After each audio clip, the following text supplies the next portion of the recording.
Uncontrolled pressure release from storage containers can be extremely dangerous, spreading chemicals, injuring workers, and damaging property. The range of options available to mitigate bulging drums is almost as varied as the number of organizations that might respond. Some options are inexpensive, such as relieving drum pressure through puncture, for example, by firing a bullet into the barrel, or puncturing it with an arrow or spear gun. These techniques don't cost much, but are in themselves inherently dangerous through the possibility of ricochets or flash ignition of the drum's contents.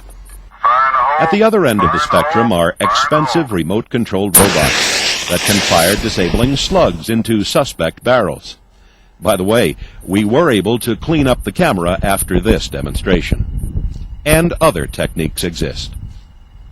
There's several different methods out there used for opening bulging drums. One of the methods we've been told people use is take a forklift and set the tines on top of the lid, and then using a bung wrench you loosen the bung and relieve the pressure on the bung.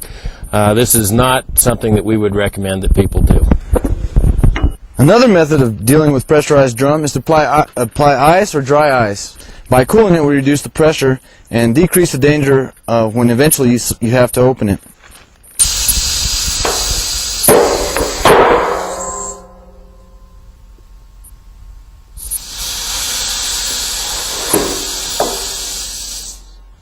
At Los Alamos, we've developed the remote container sampling device. This device is used to vent bulging or pressurized drums. It's a pneumatically operated device, has a cable and air hoses that extend 150 feet away from the bulging drum. The ram pokes a hole through the barrel. The seal then seals the material inside the barrel, and the pressure can be vented through a plastic line to the sample bag or to another container.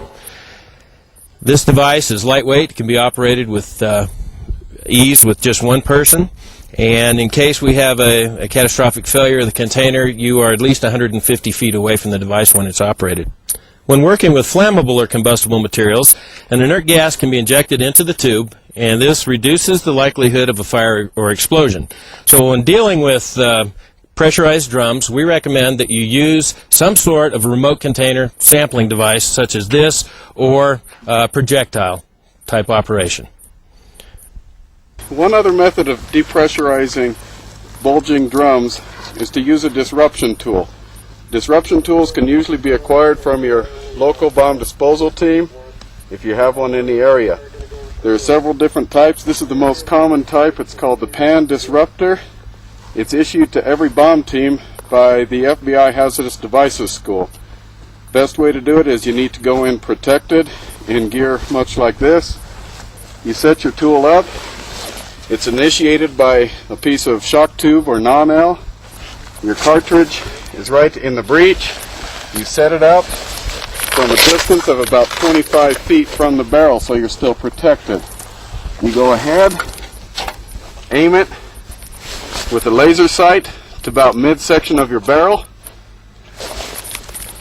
Remove your sight, back off to a remote area and fire from there, and you can be totally protected from the barrel during depressurization.